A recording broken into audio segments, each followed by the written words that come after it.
2022년 1월 16일 세 번째 주일입니다. 새해 들어 세 번째 주일인데요. 지난 한 주일 동안도 또 우리 주님께서 우리를 지키시고 또 함께 하셨음을 기억하고 이 자리에 나오신 여러분 모두를 주님의 이름으로 환영합니다.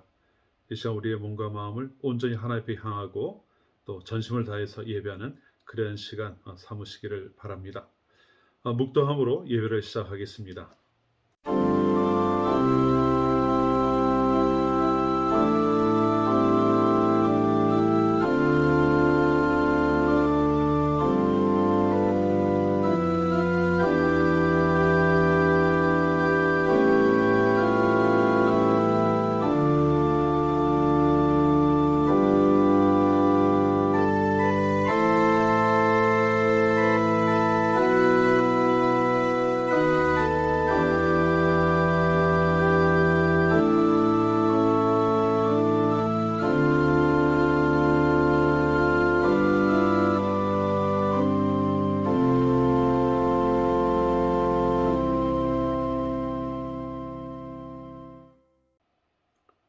긍휼이 많으신 하나님, 거친 세상에서 살아가던 저희들이 이 시간 거룩한 주일을 맞아 하나님 앞에 나왔습니다.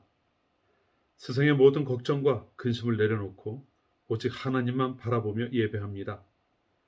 예배를 통하여 주님 안에서 평안과 안식을 누리게 하시고 갈급한 심령을 적시는 은혜를 누리게 하옵소서. 하나님을 사모하는 모든 이들에게 진리의 말씀을 통하여 참된 만족을 누리게 하옵소서. 정성을 다하여 드리는 이 예배를 온전하게 드리는 번제와 같이 흠양하여 주시기를 바라오며 예수님의 이름으로 기도합니다. 아멘. 우리 함께 찬양합니다. 주를 위한 이곳에 함께 찬양하겠습니다. 주를 위한 이곳에 찬양합니다.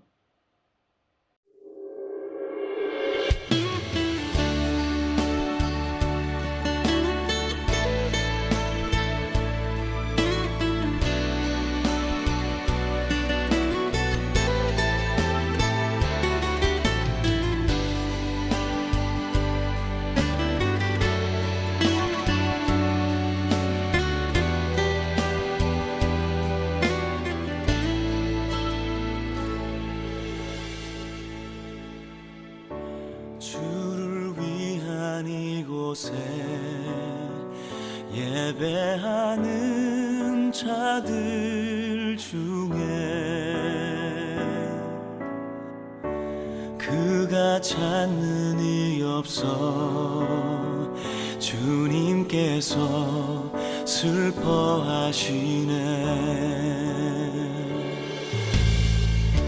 주님이 찾으시는 그 한 사람 그 예배자, 내가 그 사람 되길 간절히 주께 예배하네. 주 은혜로 이곳에 서 있네. 주 임재에 엎드려 절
그곳에 서 있네 주 임재에 엎드려 절하네 그 어느 것도 난 필요 없네 주님만 경배해 그 어느 것도 난 필요 없네 주님만 경배해.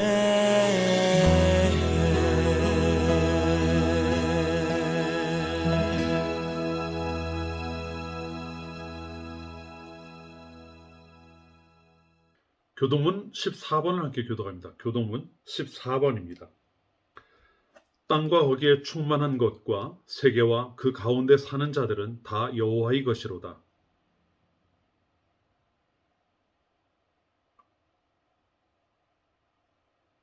여호와의 산에 오를 자가 누구며 그의 거룩한 곳에 설 자가 누구인가?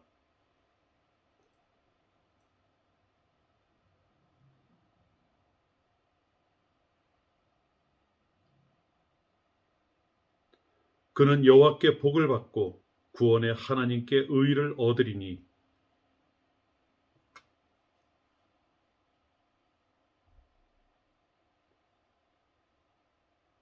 문들아 너희 머리를 들지어다 영원한 문들아 들릴지어다 영광의 왕이 들어가시리로다.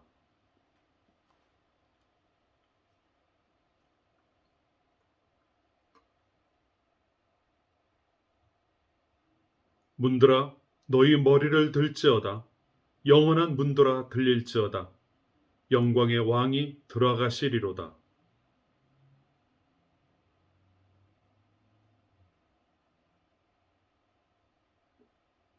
아멘. 우리의 신앙을 고백합니다. 나는 전능하신 아버지 하나님 천지의 창조주를 믿습니다. 나는 그의 유일하신 아들 우리 주 예수 그리스도를 믿습니다. 그는 성령으로 잉태되어 동정녀 마리아에게서 나시고 본디오 빌라도에게 고난을 받아 십자가에 못 박혀 죽으시고 장사된 지 사흘 만에 죽은 자 가운데서 다시 살아나셨으며 하늘에 오르시어 전능하신 아버지 하나님 우편에 앉아 계시다가 거기로부터 살아있는 자와 죽은 자를 심판하러 오십니다. 나는 성령을 믿으며 거룩한 공교회와 성도의 교제와 죄를 용서받는 것과 몸의 부활과 영생을 믿습니다. 아멘. 찬송가 85장을 함께 찬송합니다. 찬송가 85장입니다.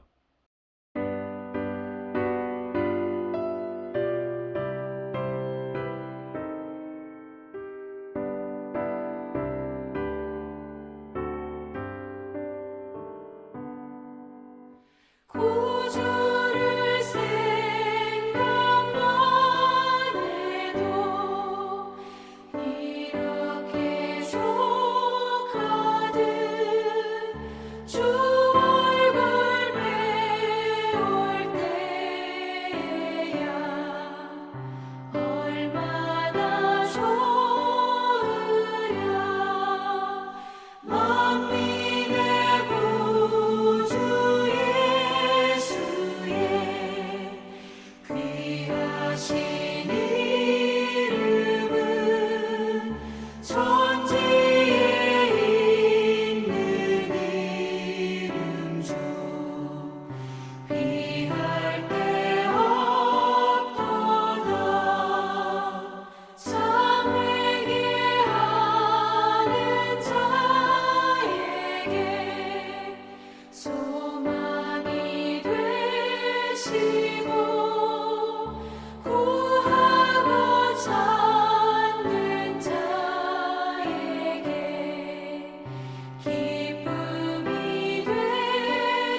온 천지를 지으시고 운행하시는 하나님, 하나님의 존귀하심과 전능하심을 찬양합니다. 또한 매 순간 저희를 위해 모든 것을 이루시고 또 약속하신 일들을 이루어 가시는 하나님의 크신 은혜에 감사합니다. 지난 한 주일 동안 이 세상에서 하나님의 자녀로 살아온 저희들이 이 시간 하나님께 예배합니다. 하나님께서 이루신 모든 일들로 인하여 감사하며 예배하는 저희들의 이 예배를 기쁘게 받으시옵소서. 저희를 향한 하나님의 변함없는 사랑과 은혜 안에서 살아가면서도 때때로 세상의 유혹에 무너지곤 하는 저희들의 연약함을 아버지 앞에 고백합니다. 이 시간 저희를 다시금 하나님의 능력으로 온전케 하여 주시고 그리스도의 십자가의 보혈로 깨끗하게 하여 주옵소서. 하나님을 예배하기에 조금도 부족함이 없는 모두가 되게 하여 주옵소서. 하나님, 저희가 하나님의 자녀로 부름을 받아 하나님의 자녀답게 살아가야 함을 말씀하셨습니다. 저희를 부르신 하나님의 뜻이 그러함을 잊지 않고 각자의 삶의 자리에서 하나님의 뜻에 응답하며 하나님께 가까이 나아가기를 힘쓰는 저희들이 되게 하옵소서. 하나님께서 들려주신 말씀을 통해 저희가 어떻게 살아야 하는가를 고민하는 성도들이 되게 하시고 저희가 가야 할 길을 깨닫게 하실 때에는 지체하지 아니하고 보여주시는 그 길을 걸을 수 있는 담대한 믿음을 허락하여 주옵소서. 그렇게 가는 길이 결코 순탄하게만 하지는 않을 것입니다. 하지만 그런 중에서도 용기를 잃지 않게 하시고 저희의 인도자 되시는 하나님을 의지하여 모든 상황을 이겨나가게 하옵소서. 저희의 믿음이 저희의 삶을 통해 열매 맺게 하옵소서. 하나님, 죄인을 불러 하나님의 자녀로 삼아 주셨습니다. 그런 저희들을 불러 모아 그리스도를 머리로 하는 몸된 교회를 세우셨습니다. 교회를 세우신 것은 하나님의 자녀들을 위함이며 동시에 이 세상을 위하시기 때문임을 기억합니다. 교회가 받은 사명을 성도들이 잊지 않게 하시고 특별히 새로 세우신 교회가 하나님의 사명을 위하여 온전한 길을 걷게 하시되 모든 일을 행함에 있어 하나님을 기쁘시게 해드리는 그러한 교회가 되게 하옵소서. 저희 교회가 아직은 여러 가지로 부족함이 많습니다. 하지만 하나님께서는 저희에게 맡겨주신 일들을 감당하는 데 필요한 것들을 모두 하시오니 그 모든 것들을 하나님의 능력으로 채워주시고 하나님의 뜻을 따라 맡겨진 일을 감당하기에 부족함이 없는 교회가 되게 하옵소서. 하나님, 코로나로 인해 어려움이 여전히 이어지고 있습니다. 이 어려움의 시기를 건강하게 잘 지나갈 수 있게 하여 주시옵소서. 주의 자녀들을 병으로부터 안전하게 지켜주시고 혹 그 병이 틈을 탈지라도 능히 그 모든 병을 이겨나갈 수 있는 그 건강과 또 능력을 하나님께서 허락하여 주시옵소서. 아무도 해됨이 없게 하시고 이 어려움의 시기를 지난 후 하나님께서 저희를 지켜주셨음을 고백할 수 있는 저희들이 되게 하옵소서. 조속히 이 모든 상황이 맞춰질 수 있게 하여 주시어 모든 성도들이 각자에게 주어진 일들을 마음껏 행하게 하시고 그 모든 일들이 오직 하나님께 영광을 돌리는 과정이 되게 하여 주시옵소서. 오늘도 저에게 말씀을 허락하심을 감사합니다. 주신 말씀을 통하여 하나님의 마음을 알게 하시고 저희가 살아갈 길이 어떠해야 하는 것인지를 깨달아 알게 하옵소서. 오늘도 하나님께서 모든 순서를 주관하시고 예배하는 이들의 마음을 지켜주시기를 간구하오며 예수님의 이름으로 기도합니다. 아멘.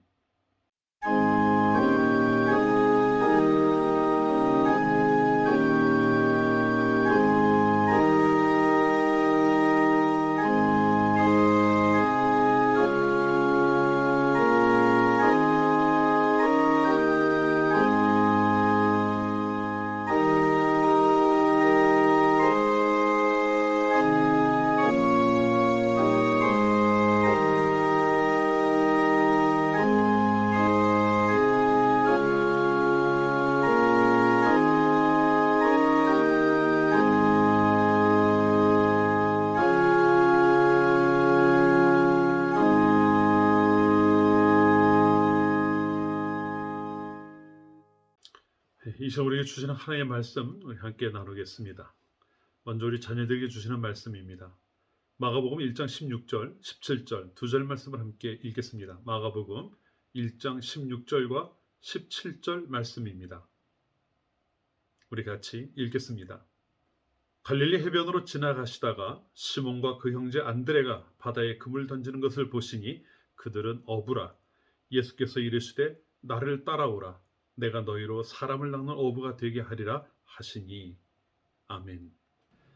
자, 어린이 여러분, 우리가 방금 읽은 마가복음을 보면은요, 예수님은 요단강에서 세례 요한에게 세례를 받으십니다. 그리고 나서 광야에 가셔서 40일 동안 금식도 하셔요. 그리고 마귀에게 시험도 받으셨죠. 그리고 난 다음에는 갈릴리라고 하는 곳으로 가셔서 그곳에서 사람들에게 하나님 나라에 대한 말씀을 가르치기 시작하셨습니다. 이 말씀을 가르치기 시작한다면 얼마 지나지 않았을 때일 거예요. 예수님께서 갈릴리 호수에서 물고기를 잡고 있는 어부들을 만나시게 됩니다. 그 어부 중에는 오늘 우리가 읽은 말씀에 나왔던 두 사람, 시몬과 그의 형제 안드레도 있었어요. 이 시몬은 바로 베드로를 이야기하죠. 베드로와 안드레를 만나서 그들이 열심히 물고기를 잡고 있었는데 이렇게 말씀을 하시죠. 나를 따라오라. 내가 너희로 사람을 낚는 어부가 되게 하리라. 이런 말씀을 하셨어요. 이 말씀은 베드로와 안드레가 지금 열심히 물고기를 잡고 있는데 그것을 다 내버려 두고 그물이나 배나 이런 걸 다 내버려 두고 예수님을 따라오라고 말씀하시는 거죠. 자, 평생을 그 갈릴리 호수에 살면서 물고기 잡는 일만 했던 사람들인데 예수님이 갑자기 따라오라고 하면 그 길을 따라가는 게 쉬웠을까요? 더구나 물고기를 잡는 어부들인데 물고기 잡는 법은 알지만 사람을 낚는다고 하는 게 무슨 말인지 잘 모를 거 아니에요. 자, 무슨 말인지 잘 모를 건 아마 여러분들도 마찬가지가 아닐까 싶어요. 사람을 낚는 어부다. 이게 무슨 이야기일까요? 목사님이 그거에 대한 이야기를 조금 해줄게요. 자, 아담과 하와가 하나님의 말씀을 듣지 않고 하나님의 말씀을 어긴 거죠. 이 나무의 열매는 따먹으면 안 된다 한 거를 따먹었던 거예요. 그 바람에 아담과 하와도 하나님 앞에 저주를 받았고 모든 사람이 죄 아래 있게 된 겁니다. 그래서 자기들은 잘 몰라요. 그렇지만 하나님을 전혀 모른 채 살아가다가 결국은 하나님 나라로 가지 못하고 영원한 사망으로 가는 그러한 운명을 맞게 된 거죠. 그런데요, 예수님은 그런 사람들을 구원하시기 위해 이 땅에 오셨어요. 우리가 여러 번 반복해서 배웠던 내용이죠. 예수님께서 십자가에 달려 죽으심으로 우리의 모든 죄를 용서받을 수 있는 길을 만들어 주신 겁니다. 우리가 예수님을 믿으면 우리의 죄를 용서해 주신다고 하나님께서 약속을 하신 거예요. 너무나 좋은 소식인데 이걸 모르는 사람들이 너무나도 많은 거죠. 하나님의 사랑도 모르고 자기가 구원을 받을 수 있다는 것도 모른 채 살아가는 사람들이 이 땅 가운데 얼마나 많은지 모릅니다. 그래서 하나님께서 우리를 위해 이루어 놓으신, 예수님을 통해 이루어 놓으신 이 일을 세상 가운데 전하는 것이 필요하겠죠. 사람들이 알아야 구원을 받으니까요. 사람들에게 복음을 전하는 거예요. 하나님을 모르는 사람들에게 하나님을 전하고 구원의 기쁜 소식, 복음을 전하는 것이 필요한 겁니다. 그리고 복음을 받은 이들이 예수님을 믿게 된다면 죄로부터 구원을 받아 하나님의 자녀가 될 수 있고 하나님 나라에 갈 수 있게 되는 거죠. 자, 그러면 여러분 한번 생각해 보세요. 죄 아래 있어서 죽을 수밖에 없던 사람들이 복음을 듣고 하나님 나라에 갈 수 있게 된 겁니다. 이거를 사람을 낚는다는 말로 예수님이 말씀하신 거예요. 꼭 기억해 두세요. 사람을 낚는다고 하는 것은 믿지 않는 사람들이 예수님을 믿게 해서 구원받게 한다고 하는 바로 그 일이라는 걸 말이죠. 자, 그런데 어떻게 그 일을 할 수 있을까요? 오늘 예수님이 이 두 사람을 불렀는데요. 그 두 사람은 자기가 가지고 있던 것들을 다 내버려 두고 그냥 예수님을 따라 나갑니다. 배와 그물을 두고 예수님을 따라 나선 거죠.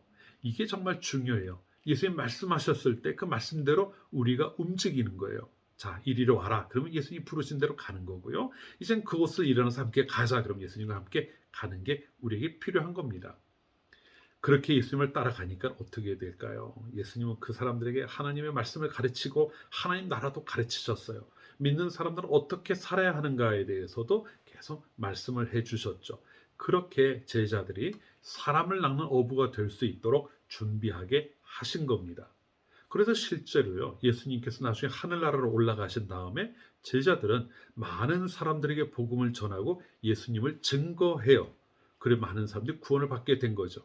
여러분과 우리 목사님도 마찬가지예요. 우리 모두가 그렇게 그들을 통해 전해진 복음을 우리가 알게 되었기 때문에 예수님을 믿는 사람이 되었고 하나님의 자녀가 된 겁니다. 그런데 여러분, 하나님은 지금도 이렇게 사람들을 부르셔요. 그리고 지금도 부르신 사람들을 통해서 하나님이 우리에게 보여주셨던 그 사랑이 세상 사람들에게 전파되는 것을 기대하고 계신다는 거죠. 그래서 여러분을 부르기도 하시고 이 땅에 있는 많은 사람들을 부르기도 하시는 거죠. 언제나 사람을 불러서 사람을 낳는 어부가 되어야 된다고 말씀을 하신다는 거예요. 사랑하는 어린이 여러분, 우리 어린이 여러분들을 예수님께서 만일 부르신다면 여러분은 뭐라고 대답을 해야 할까요? 예수님, 저는 여기가 너무 좋아서 안 움직일래요. 이렇게 얘기해서는 안 되겠죠. 예수님이 아무개야, 이제 일어나서 나랑 같이 이 세상에 있는 사람들을 생명을 살리는 일을 같이 하자라고 말씀을 하실 때 뭐라고 대답을 해야 되겠습니까? 예라고 대답하고 오늘 본문에 나오는 시몬과 안드레처럼 예수님의 부르심을 따라 나서야 되는 거죠. 아직도 하나님을 알지 못하는 사람들에게 복음을 전하는 사람을 낳는 어부가 되라고 말씀하시는 겁니다. 우리 어린이 여러분 꼭 기억하기를 바라요. 시몬하고 안드레만 부르신 게 아니라 여러분도 부르셨어요.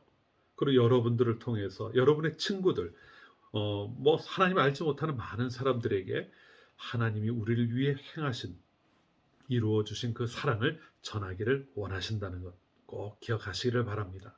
그래서 어느 곳에서든 하나님께서 불러주신 뜻을 따라 말씀을 전하고 예수님을 증거하는 그러한 어린이들이 되실 수 있기를 주님의 이름으로 축원합니다. 우리 같이 기도해요. 하나님, 오늘 저희들 말씀 속에서 예수님께서 저희들을 불러서 이 세상 가운데 복음 전하는 일을 함께 하기를 원하신다는 것을 배웠습니다. 시몬이 그랬고 안드레가 그랬던 것처럼 저희들도 예수님의 음성을 듣고 언제나 예라고 응답하고 주님을 따라 나아가는 그러한 어린이들이 되게 하여 주시옵소서. 그래서 저희들로 하여금 이 세상 가운데 하나님을 또 예수님을 증거하고 또 말씀을 전하는 그러한 어린이들이 될 수 있도록 인도하여 주시옵소서.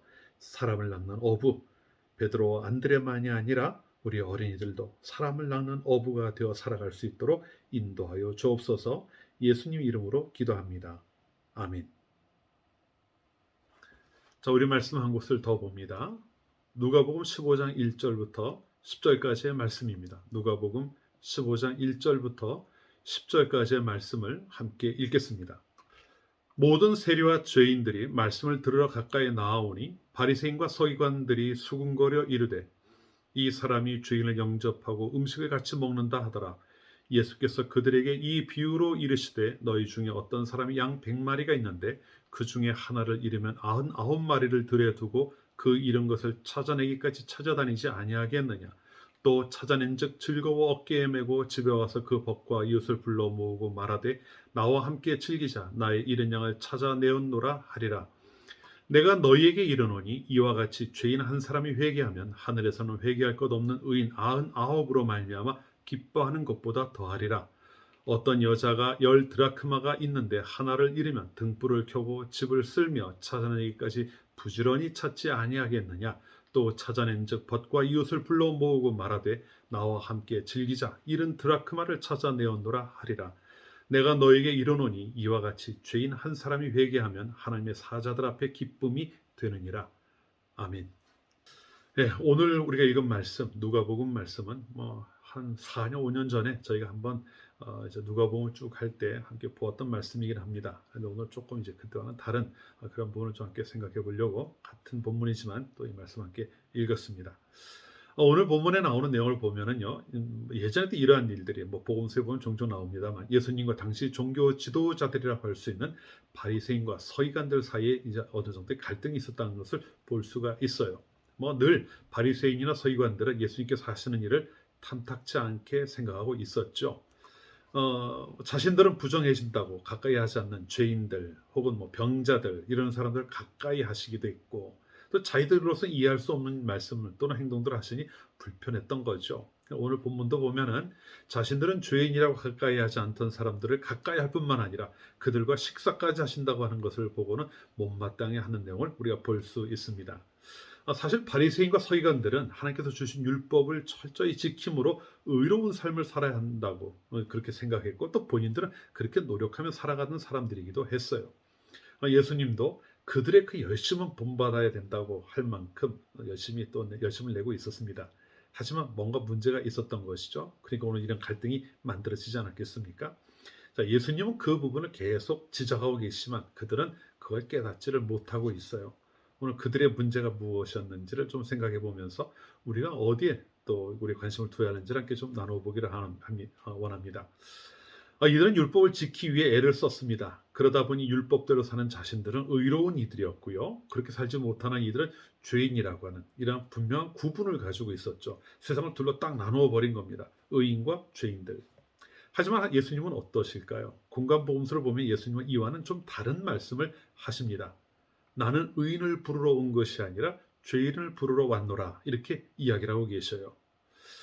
예수님의 이 말씀은요, 아까도 말씀드렸던 것처럼 이 세상을 의인과 죄인으로 딱 나누어 놓고 있던 서기관들이 가지고 있던 가치관을 놓고 본다면 굉장히 충격적인 내용이 아닐 수가 없었을 겁니다. 송두리째 그들의 가치관이 흔들리는 상황이었던 거죠.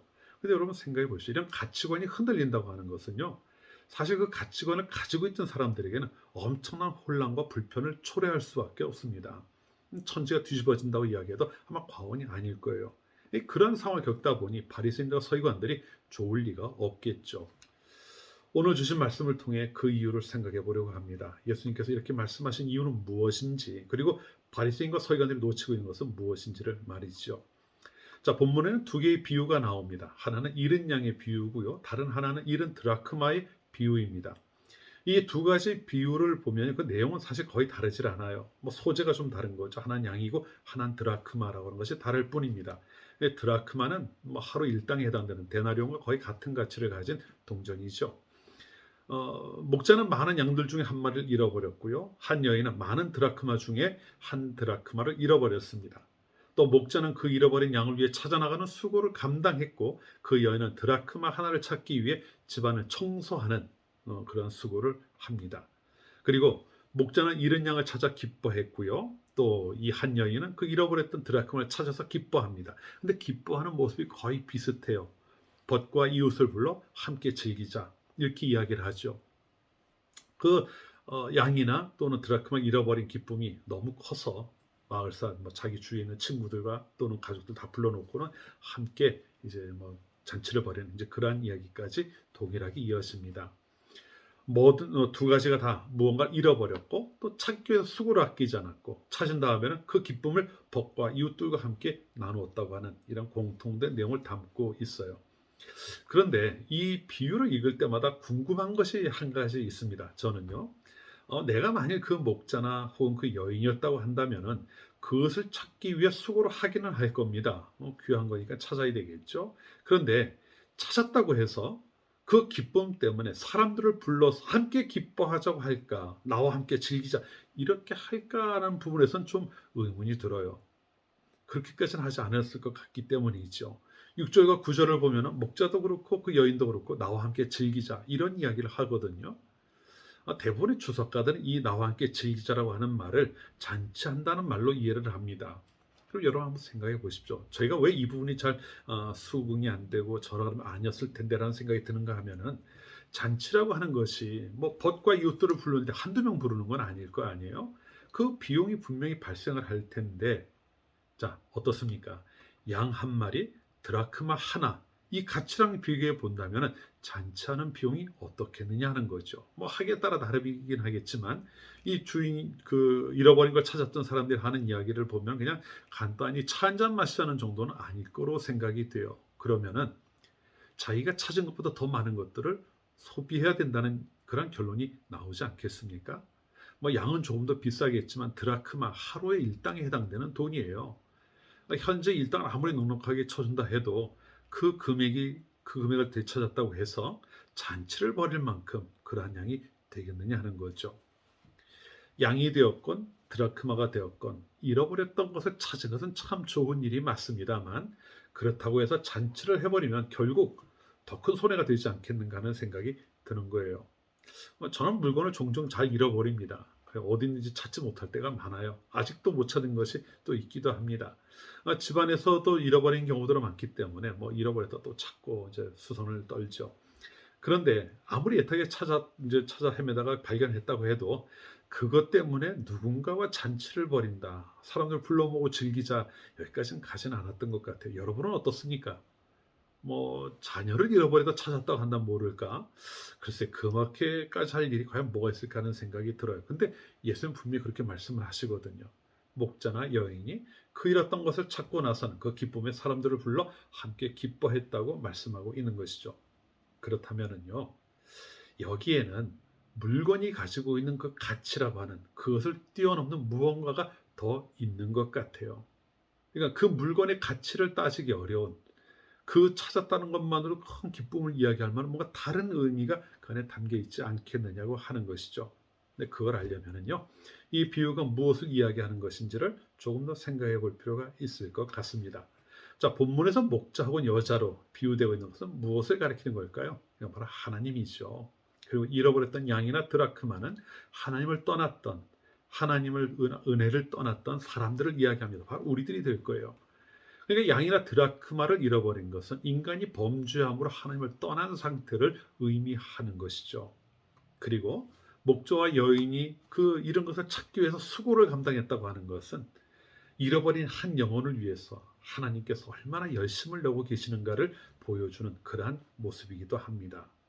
결국 그렇다면 이 비유에서 목자와 여인이 잃었던 것을 도로 찾은 후에 잔치를 벌이겠다고 하는 그 마음은 바로 잃어버렸던 한 영혼을 되찾은 하나님의 마음을 비유로 보여주고 있는 거예요. 그렇기 때문에 손해를 볼 것 같은 잔치를 하는 목자와 여인의 그 마음은 결국 하나님의 마음을 이해하는 하나의 열쇠가 된다는 겁니다. 성경은요, 우리를 향한 하나님의 마음이 어떤가에 대해서 참 많은 곳에서 이야기를 들려줍니다. 근데 이 시간에 우리가 두 가지만 그 중에서 함께 좀 생각을 해볼게요. 도대체 하나님의 마음이 어떻기에 잃어버렸다 찾은 것보다 더 많은 것들을 소비하더라도 그 기쁨을 나누기를 원하시니까 하나님 그 마음을 한번 우리가 좀 헤아려 보자는 거예요. 자, 두 가지 사건을 제가 말씀을 드렸는데, 하나는 하나님의 천지창조입니다. 창세기 1장과 2장에서 하나님이 세상 만물을 창조하시고 사람을 창조하실 때 이야기가 기록되어 있죠.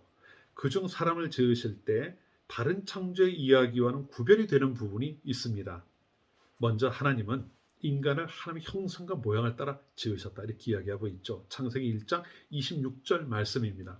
하나님이 이르시되 우리의 형상을 따라 우리의 모양대로 우리가 사람을 만들고 그들로 바다의 물고기와 하늘의 새와 가축과 온 땅과 땅에 기는 모든 것을 다스리게 하자 하시고. 자, 이것은요, 우리의 겉모습이 하나님과 같다는 건 아닌 건 잘 알고 계실 거예요. 영이신 하나님이 우리를 영적인 존재로 지으셨음을 의미합니다. 우리의 모양과 형상을 따라 하나님 여러 가지 속성을 우리에게 허락해 주셨고 우리를 영적인 존재로 만들어 주셨죠. 특별하게 만들어 놓으셨습니다. 그래서 우리는 하나님과 같은 영이기에 영적인 교감을 할 수가 있는 것이죠. 그 요한복음에서 얘기하는 것처럼 영이신 하나님을 우리가 영과 진리로 예배할 수 있는 것이고, 또 하나님 그걸 우리에게 요구하시는 것이죠. 또 그것만이 아닙니다. 창세기 2장을 보면은 하나님이 인간을 만드시는 과정도 좀 특별해요. 창세기 1장에서 하나님의 다른 모든 세상 만물을 창조하실 때 항상 하셨던 표현이 있습니다. 그걸 창세기에 기록해 놓은 게 있어요. 어떻게 기록을 하나 하면은요, 이르시되, 이렇게 이야기를 해요. 이 다른 말로 얘기하면 말씀하시되 아닙니까? 하나님이 말씀하시되 이렇게 말씀하셨다 이거예요. 하나님이 세상을 말씀으로 창조하셨음을 보여주는 내용이죠. 자, 빛이 있으라 말씀하시면 빛이 있었어요.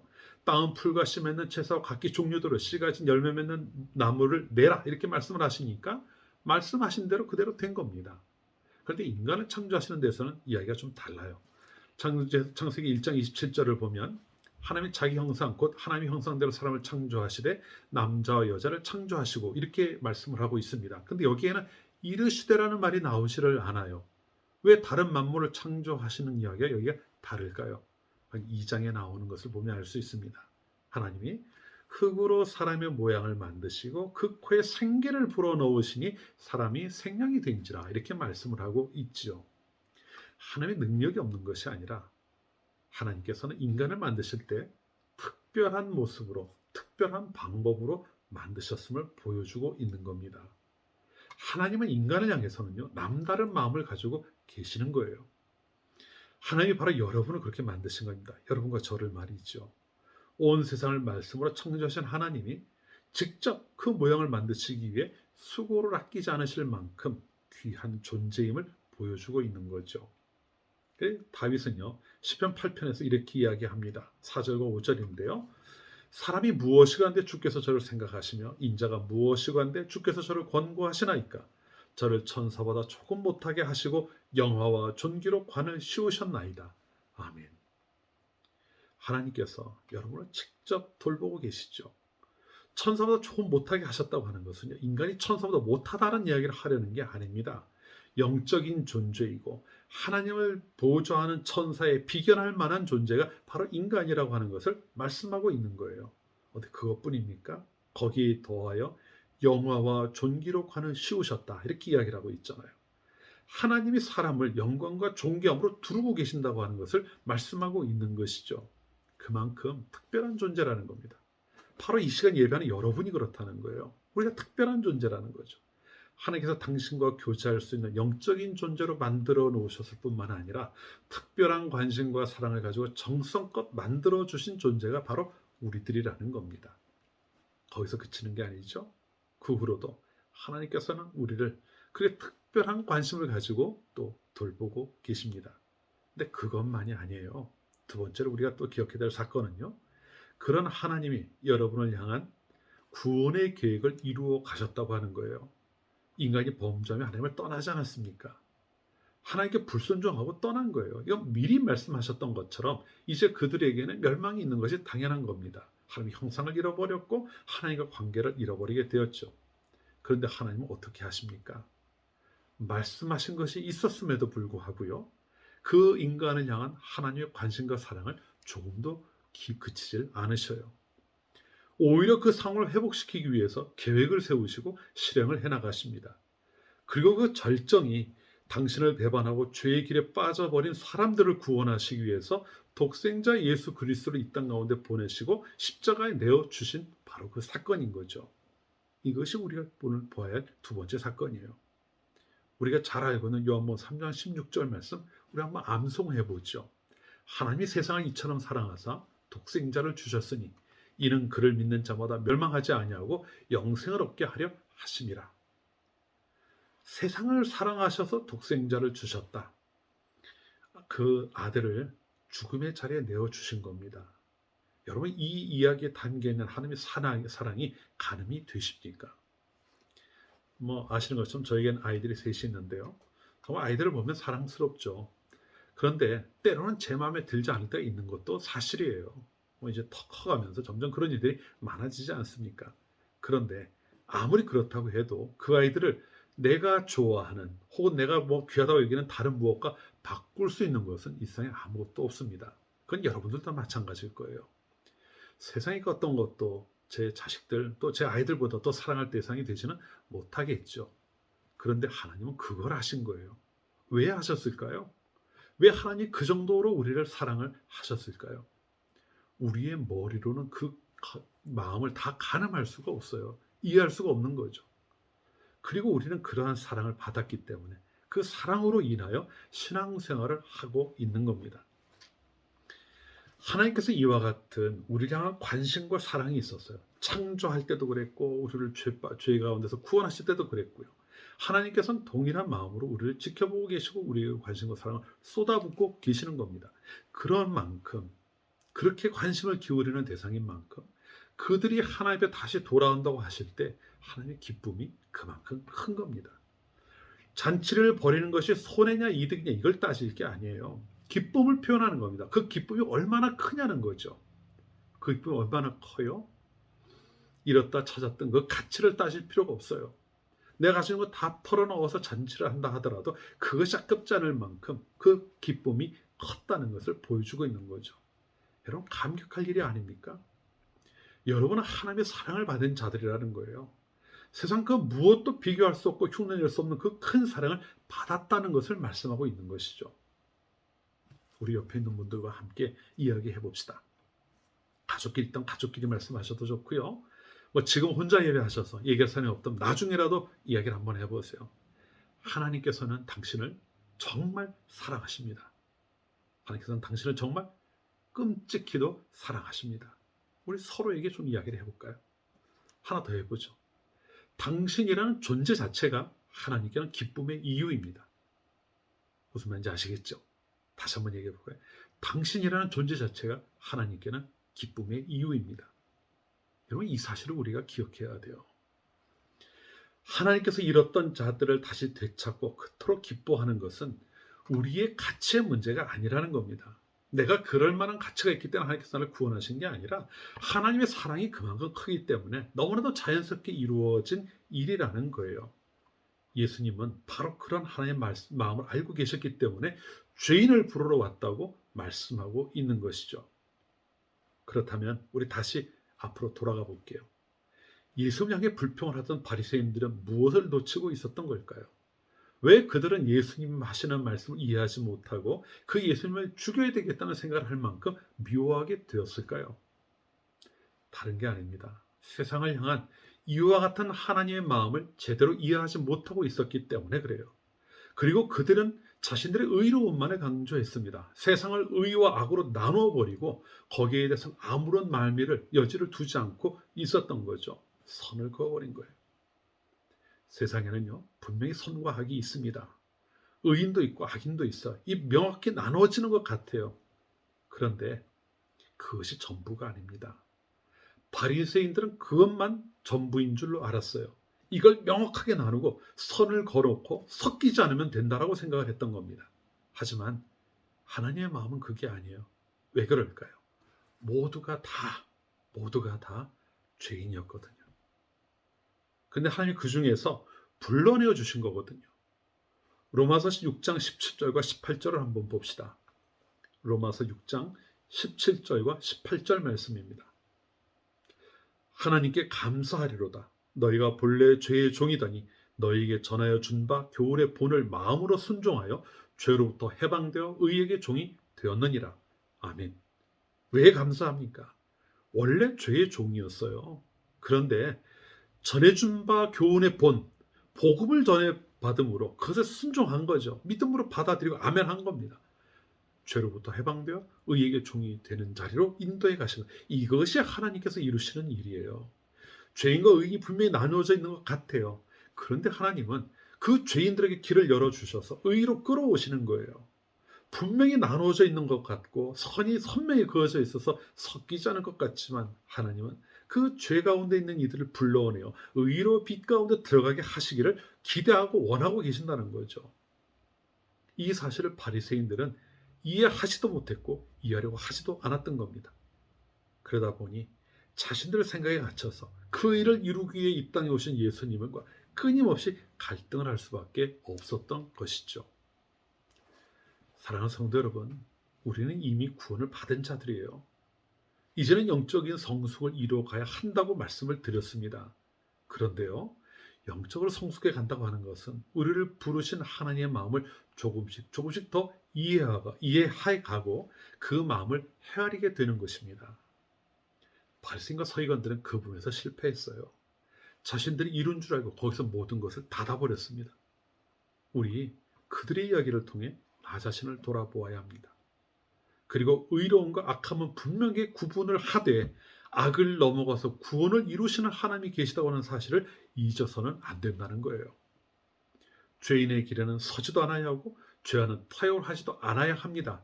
하지만 비록 죄인을 사랑하시는 하나님의 마음을 따라 모든 이들을 긍휼히 여기는 마음 또한 우리가 잊어서는 안 된다는 것이죠.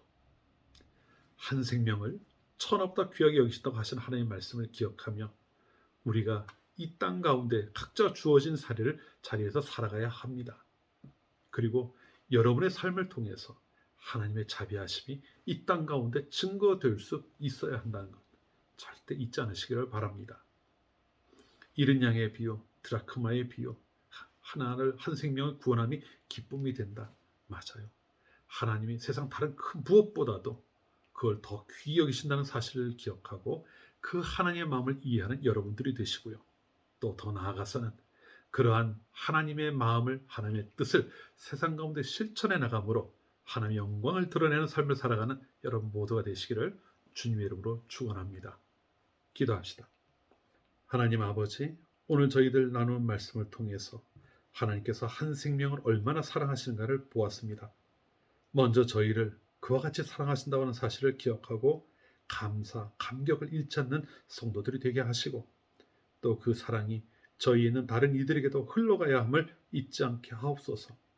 하나님께서 기뻐하시는 일을 저희들이 마음에 품고 함께 이루어 나가는 성도들이 되게 하시고 그러한 과정에서 저희들이 하나님의 마음을 알아가고 하나님이 원하신 대로 이루어 나가는 보다 성숙한 신앙인들의 자리까지 나갈 수 있도록 인도하옵소서. 성령께서 저희들 마음 가운데 함께 하시며 지키시기를 하나님의 뜻을 마음에 품고 살아갈 힘 주시기를 간절히 소원하오며 예수님 이름으로 기도합니다. 아멘.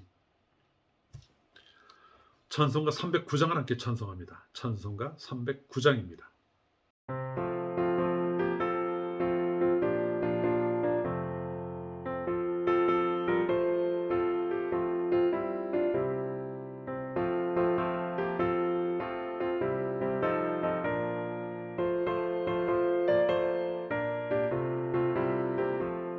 목마른 내 영혼 주가 이미 허락한 그 귀한 영생수 주용할 만합니다. 그 약속 따라서 힘써 간구하오니 오 주여 내게도 어서 들어주소서. 예수의 사랑 예수의 사랑 바다 물결같이 내게 임하니 영광의 물결에 온전히 쌓여서 내 영혼의 기쁨 한량없도다. 주 내게 약속한 큰 비 내려주시며 은혜의 저물음 건너편에 떠올라 그 귀한 징조가 내게 밝히고이니 나 힘을 다하여 주께 간구합니다. 예수의 사랑 바다 물결같이 내게 임하니 영광의 물결에 온전히 쌓여서 내 영혼의 기쁨 한량없도다. 그 해의 소낙비 지금 흡족히 내려 구원의 큰 강물 흘러차고 넘쳐서 내 추한 모든 죄 모두 씻어버리니 나 지금 은혜를 충만하게 받았네. 예수의 사랑 바다 물결같이 내게 임하니 영광의 물결에 온전히 쌓여서 내 영혼의 기쁨 한량없도다. 그 차고 넘치는 주의 은혜의 물결 힘차게 밀려와 내게 만족합니다. 오 할렐루야로 주를 찬송하오니 내 맘의 기쁨이 항상 충만함이라. 예수의 사랑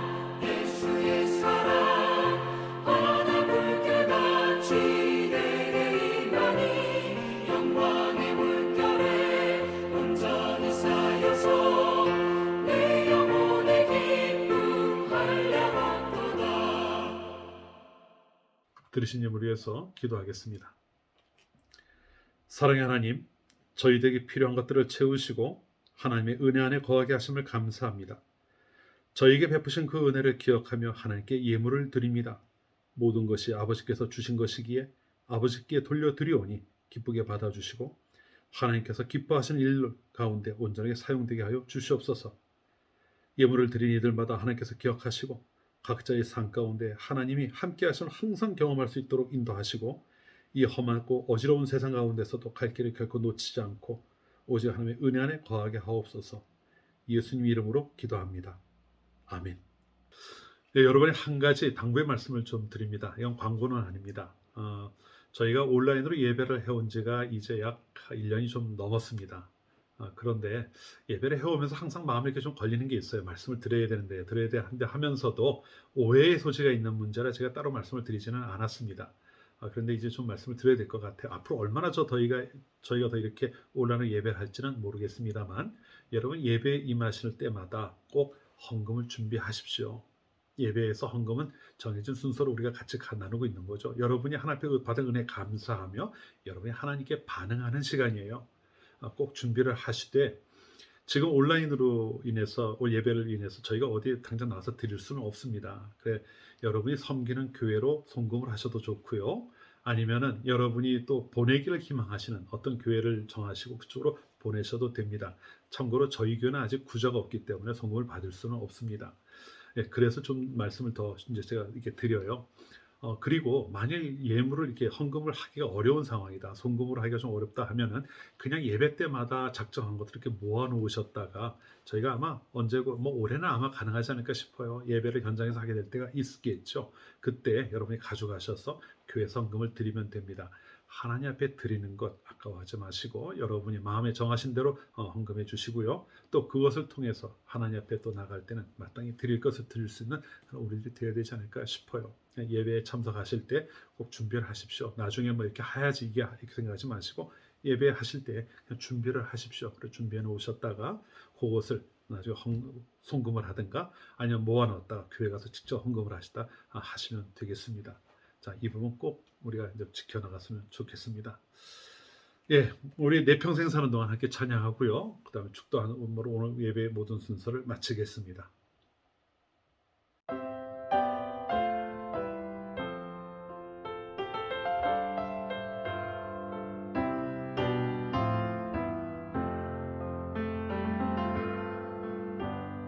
내 평생 사는 동안 주 찬양하리 여호와 하나님 내 주를 찬양하리 주님을 묵상함이 즐겁도다 내 영혼 주 안에서 참 기쁘리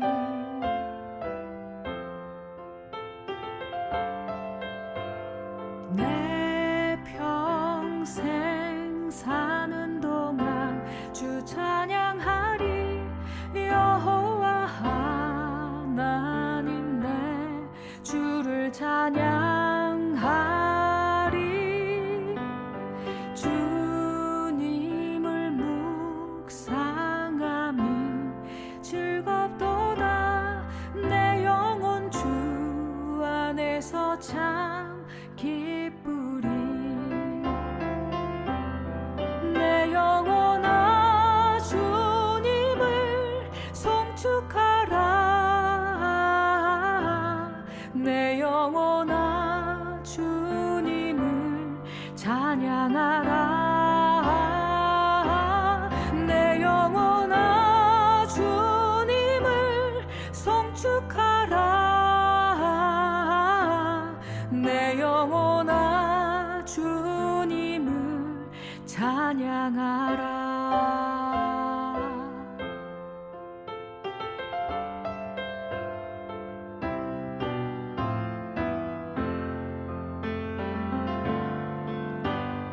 내 평생 사는 동안 주 찬양하리 여호와 하나님 내 주를 찬양하리 주님을 묵상함이 즐겁도다 내 영혼 주 안에서 참 기쁘리 내 영혼아 주님을 송축하라 내 영혼아 주님을 찬양하라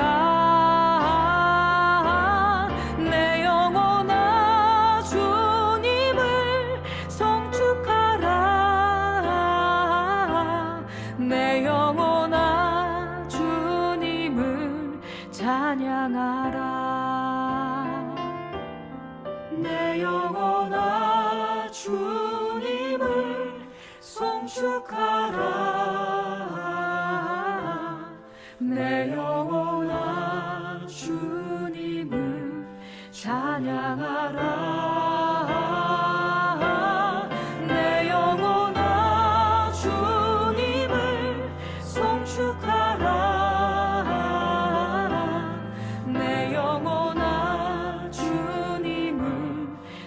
찬양하라 내 영혼아 주님을 찬양하라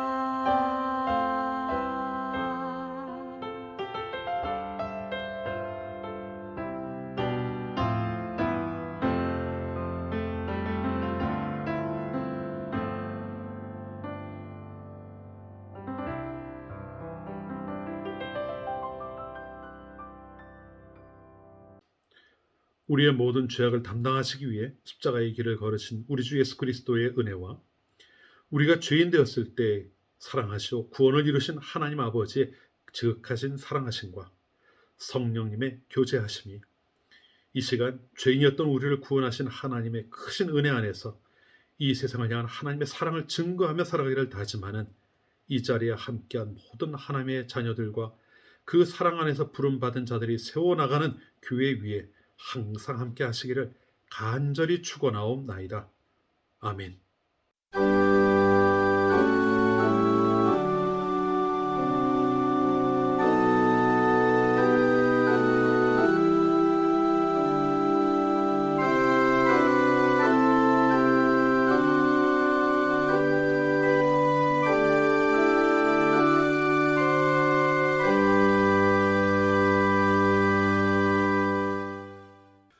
네, 오늘 예배 순서를 모두 마쳤습니다. 한 주일 동안 또 주님과 함께 하시며 또 평안 가운데 지내시기를 바랍니다. 다음 주일 예배 가운데 또 건강한 모습으로 다시 뵙겠습니다.